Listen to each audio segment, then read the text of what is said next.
Good afternoon. Thank you for tuning in. We're doing Faith Fueled Devotionals talking about faith without works is dead. We're concluding this thought today in James chapter 2, verse 21 through 26. And we've been dealing with this controversial subject. What is this passage talking about? Is this a salvation passage?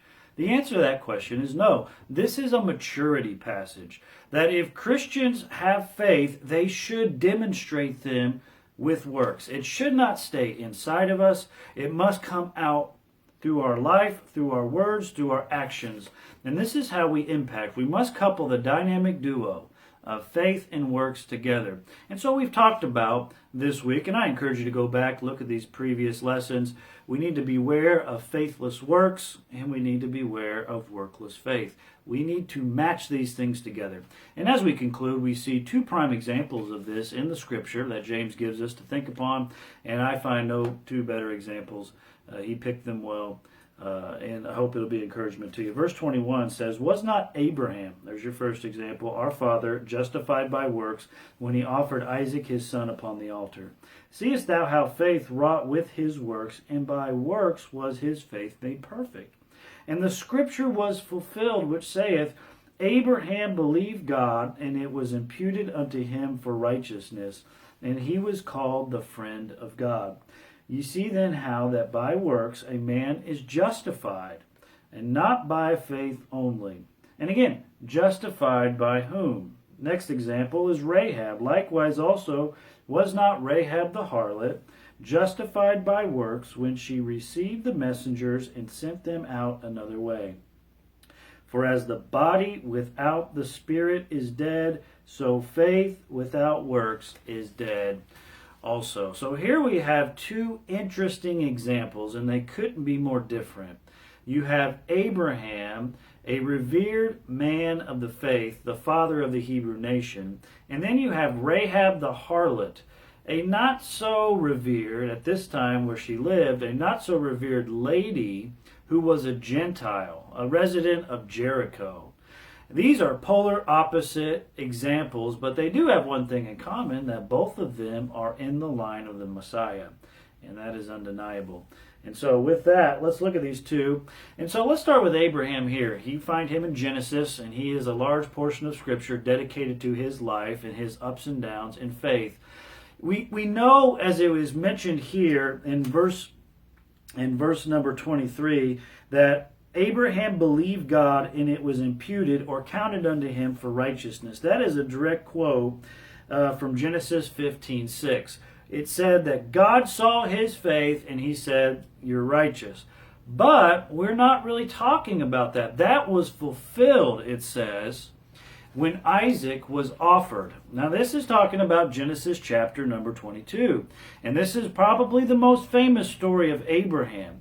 And we see Abraham being requested of by God to go and offer his son as a sacrifice upon Mount Moriah. And if you read the passage of Scripture, I want you to know that it wasn't just Isaac and Abraham that went by themselves. There were some other people present. It says over in verse number 3 of chapter 22 of Genesis that Abraham rose up early, he saddled his donkey, and he took two young men apart from his son with him. And then as they get to Mount Moriah and they finally figure out where they're going, verse 5, Abraham said unto the young men, "Stay here with the donkey, and me and my son are going to go up here and worship by ourselves." And then we see the whole story play out, how Isaac was tied up. The knife was raised, and God stopped him and said, "Do thy son no harm. Now I know that thou believest God." And there's a ram caught in the thicket, and they offered that instead. And as they come down from Mount Moriah, in verse number 19, Abraham returned with the young men, and they went back. Now, we know that God knew that Abraham had faith, Genesis 15:9. But did these two young men know for sure that Abraham had faith? Imagine these two young men, as they probably know what's going on. They see them walking up the mountain, and they say, "He's really going to do it. He's really going to offer his son. He doesn't have a lamb. He's going to offer Isaac." And as he comes back down the mountain, these men see both Abraham and Isaac coming down. What's going on? They hear the story. I was about to do it, but God provided a ram right there at the last minute. And all of a sudden, these men knew, wow, Abraham, we thought you were crazy, but now we know you believe God because your works have demonstrated your faith. What else can that mean? So when it says here in James chapter number 2 and verse number 24, ye see then how that by works a man is justified. Justified before whom? Not God, but other men. The people can know we have faith when they see it through our works. Just as those young men in Genesis 22 found out real quick that this guy Abraham has a strong faith in God. We can see it. And then you have the second illustration here, which is just touched upon, and is a worthy one to touch upon, this idea of Rahab the harlot. Here is a lady who did not have a wonderful testimony in the town of Jericho. She was known as a harlot. She ran a prostitution home. And as the two spies come into Jericho to spy out the city because they were getting ready to attack it, and you know the famous story how they marched around Jericho 7 times, and then they blew the shofar and they shouted and the walls came tumbling down. They were going in there to spy out this strong city. And as these two men come in, they find Rahab and she says, we have heard about you. We heard what you did to Egypt. We heard what happened at the Red Sea. And people here are trembling. And she offered their help, her help to these men, hid these men, and then helped these men to escape from the captors of Jericho. And as they were escaping, all this takes place in Joshua chapter number 2, and you can read the story for yourself. As she helps these men and lowers them out of the city, they say, we promise we will help you, and if you will lay a scarlet thread out your window, we will know where to find you and get you out of here.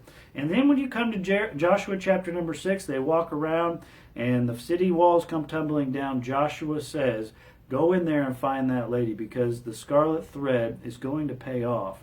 Here are these two men that could have been taken captive by Rahab, but instead were aided by her. And because of that, in the scarlet thread, she was taken into the camp of a person who had her works verify that, yes, she did believe in the God of Israel. And because of that, she married a man. They had a son. His name was Boaz. Boaz married a wife named Ruth, Obed, Jesse, David. All of this because her works were justified by her faith, not before God, but before men. Which all this is saying, friend, just live your faith. Don't let what is on the inside of you stay there. Let it come out in the way you talk, in the way you treat people, in the way you present yourself, in the way you love people. Don't pin up your faith. Release it for the world to see. Thank you for tuning in. Have a great day.